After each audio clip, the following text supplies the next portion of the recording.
Miguel Rojas, what's How we going on, my doing? man? Everything is good, man. Just Yeah. we Okay. find a little better lighting right here. There you go. There you go. You look great. You look great. We really appreciate you joining us. You're the first active major leaguer to join us on the Rose Instagram live show every day. First of all, let everybody know where you are. I'm actually in Charlotte, North Carolina right now. I'm about to start my rehab assignment. I'm really excited about that. Tonight is gonna be my first game. If weather permitted, because the other day I supposed to start my rehab assignment on Jacksonville, and it rains and we couldn't play that game. But today we hopefully we're gonna get this in today and tomorrow, and we're gonna be ready to go. Hopefully by midweek. All right. So you think you could be back in a Marlins uniform later this week? Yeah, definitely. That's the plan. Oh, As of now, I need to play a couple games. I need to see right. some pitching. I need to get a couple at bats in, and hopefully, if everything goes well, I'll be back later this week for sure. Okay, good, good. Before we get going, a couple things. First of all, Plouffe, happy birthday. So shout out to you, part of the John Boy Media family. Number two, Tyler Glass. Now we are sending good thoughts your way. He had to leave last night's game. I don't know if you saw it, Miggy. He was shaking his arm, felt something in his elbow. So one of our Rose rotation brothers out there needs a little good baseball mojo. So we're sending it his direction, right? Yeah, we're gonna send all our good vibes to Glass right there, man.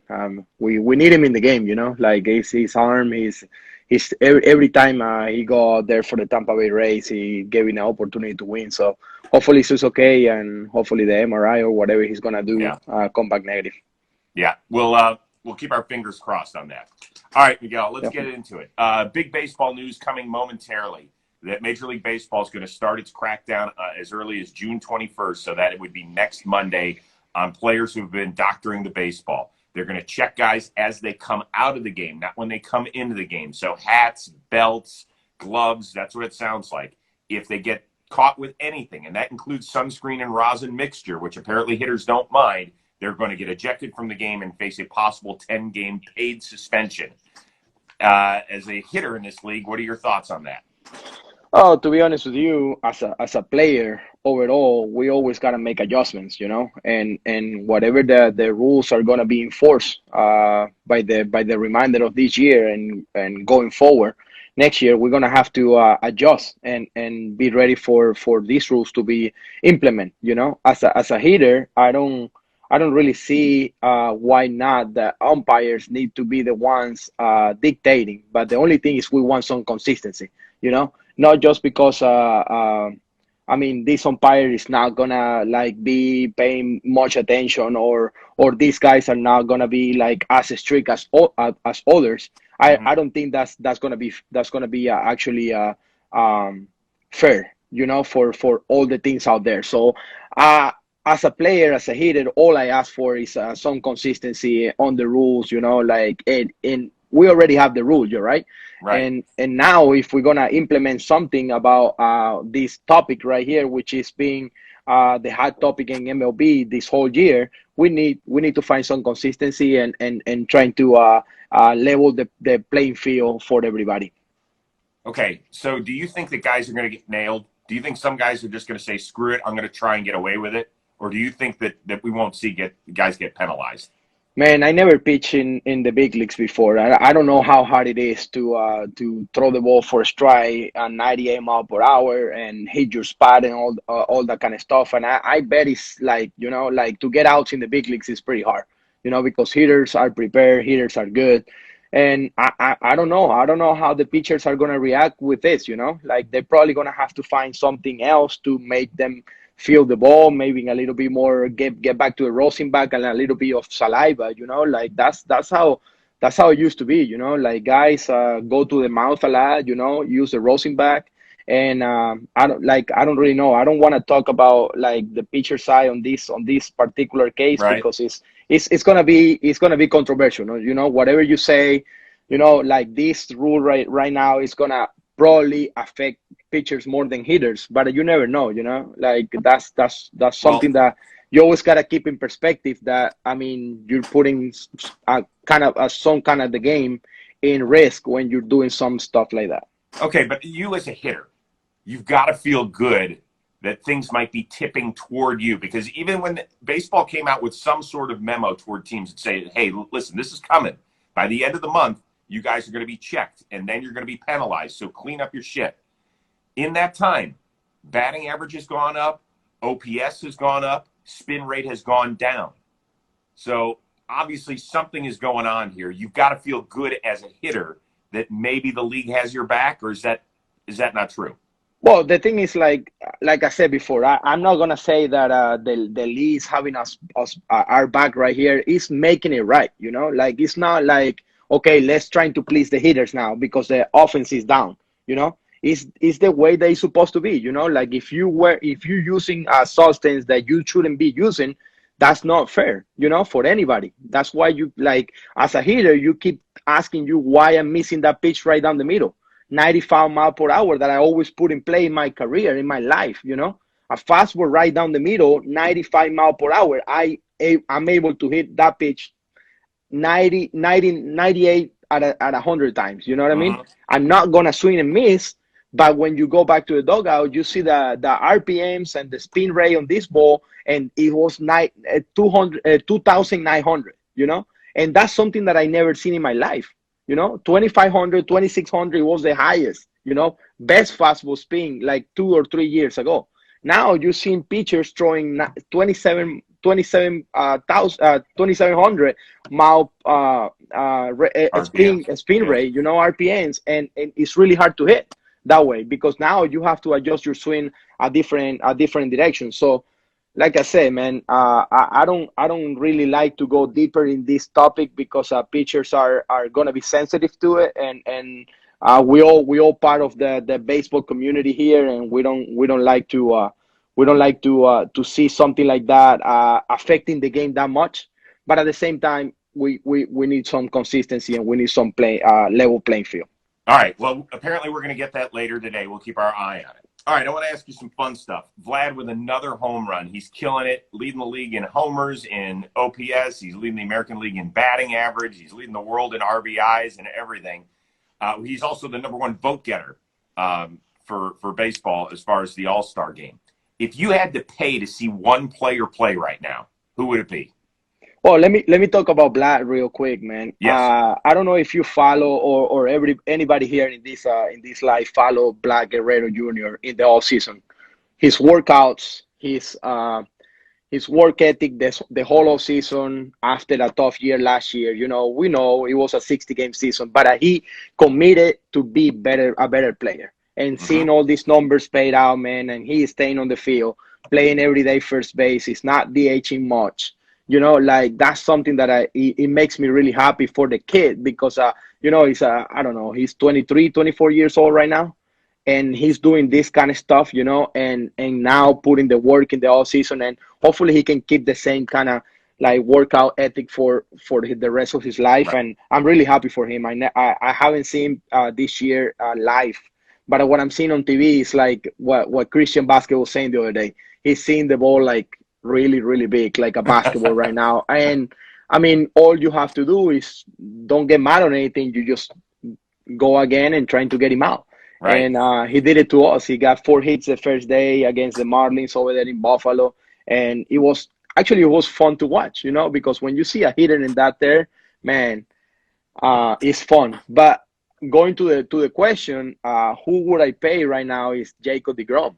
I mean, whoever is in New York have the opportunity to watch what he's doing right now. He's on a historical, like, there, you know, like a pitcher going out and throwing 101 mile per hour the first pitch of the game, and then keeping that for 6 or 7 innings, and then striking out 8 to 14 guys every single outing, and not giving up runs is amazing and it's fun to watch. So Hey, if I was a baseball fan, I will pay to go and watch the ground pitch. does he have you talking to yourself sometimes when you're up there? You're like, gosh, are you kidding me? Man, the thing about DeGrom is like I don't know how he never leaves balls on top of the plate, you know, and that like we call it the heart of the plate. So you know, like when a pitcher, even if he throw 105 mile per hour, if he misses spots and he throw the ball on top of the plate, you're gonna have chance to hit him. you know. Mm-hmm. But this guy is always like either on the edge of the strike zone or off the strike zone, you know. And then he throw the slider off the strike zone. So I mean, what do you do with those guys? You know, you can't really sit middle against this guy because he's always on the edge, and he's gonna throw his fastball away. He's gonna throw the slider off that, and it's still that way you can hit him. It's really hard. It's mind blowing. Hey, you know what you do? You ask Jazz how to click him. He got it. He got it. We asked him already, and you know his answer. He's already on the internet. Hey, by the way, if I had to pay right now to see somebody, a guy I haven't seen play in person is Ronald Acuna. I want to see that kid play. He looks awesome, ton of fun, a lot of energy. That's my choice right there. That's going to be in the chat. That's going to be a good at bat every single time he's on the play, and he always have a homer on the tip of his bat. So. Hey, all right, Miggy, I need your leadership skills here. The Orioles have lost 16 straight road games. The Arizona Diamondbacks are saying, hold my beer. They've lost 20 in a row. That is too shy of the major league record. If you are a leader in either of those clubhouses, what are you doing to rally your guys? Man, that's a tough one because in those situations, you're just trying to turn the page and not thinking about what's happened in the past before the last 20 games, you know. To be honest with you, for me, it's like turning that page and trying to say, you know what? Whatever happened in the past, it doesn't matter. We have an opportunity to win today. You know, as soon as do you have a team meeting or anything, Miggy? Like, yeah, do you call definitely. guys together at some point or no? Of course, yeah. At some point in this, I'm pretty sure the Diamondbacks did it and the Orioles did it. At some point in the middle of this streak, they got together in the clubhouse and they talk about things. You know, they talk about what's going on and hey, let's forget about this one. Like have a couple beers. Let's go out and dinner together. You know, and things like that on the road. But at the end of the day, it's like waking up with the conviction that you can win that day. You know, it doesn't matter if you have 20 in a row.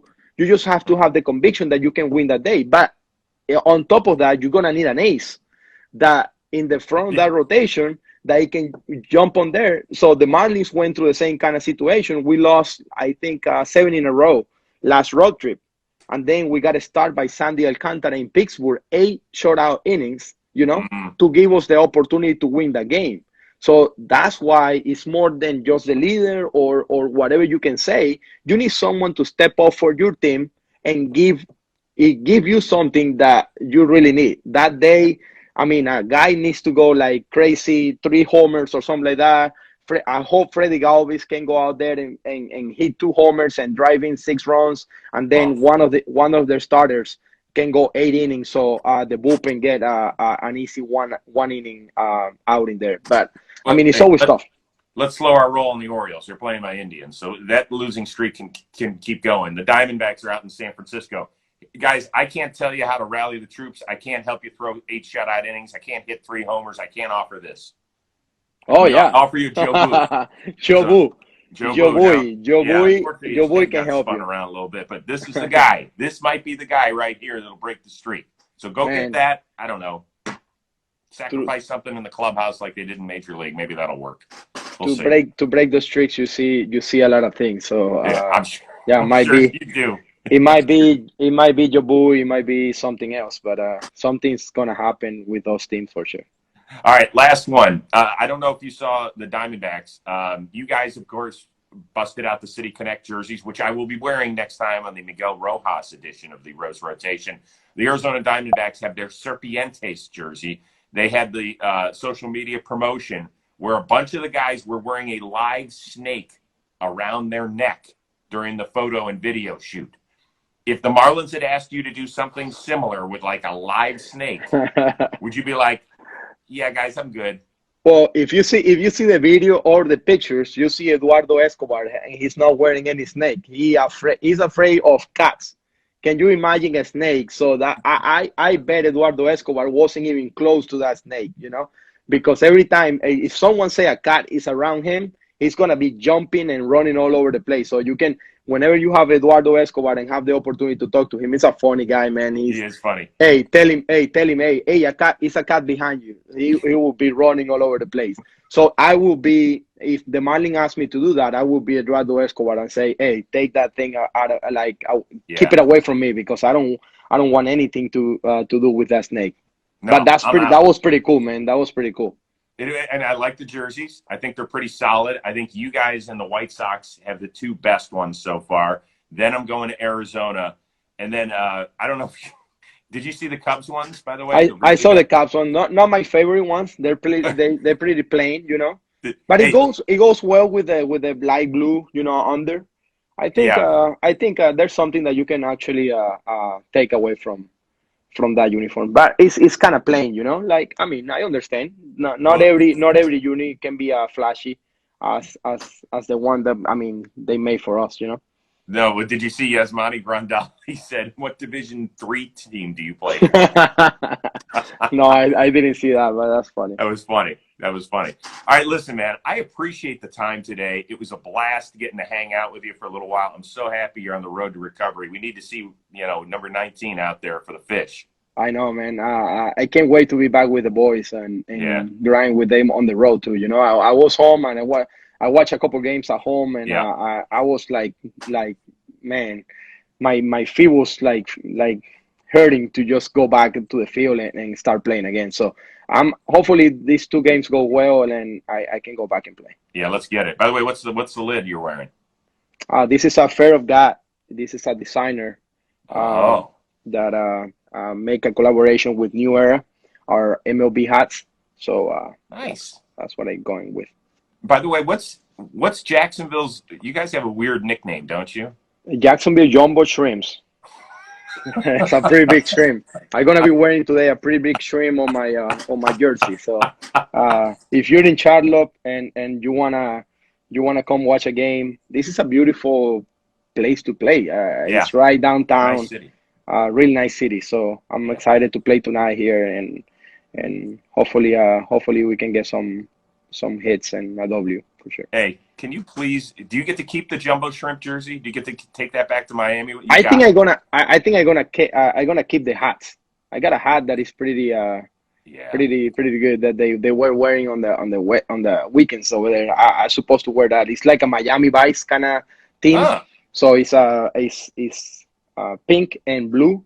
It's Huh. really nice. So I'm gonna I keep that. I probably wear that on our next episode for sure.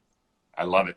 I love it, and I'll be busting out my Sugar Canes jersey. I can't wait. It Nice. looks awesome. My wife said I look sexy in it. So, dude, Okay, okay. you did your job, bro. Nice work. All right. I'm glad Listen, that it works both ways. yes, Not just to wear it, but with your wife as well. absolutely. Hey, my age, I'll take anything I can get. Mickey, get healthy, man. We'll see you hopefully in the show later on this week. All right. I will for sure, brother. Thank you very much, and I can't wait to record another show with you. Sounds great. I'll see you in a few weeks on that one. And we'll see everybody tomorrow, 11:30 Eastern, 8:30 Pacific. The birthday boy, Ploop, will be back. Mickey, have a great day, man. Thanks for hanging. Thank you, Chris. I'll see you, bro.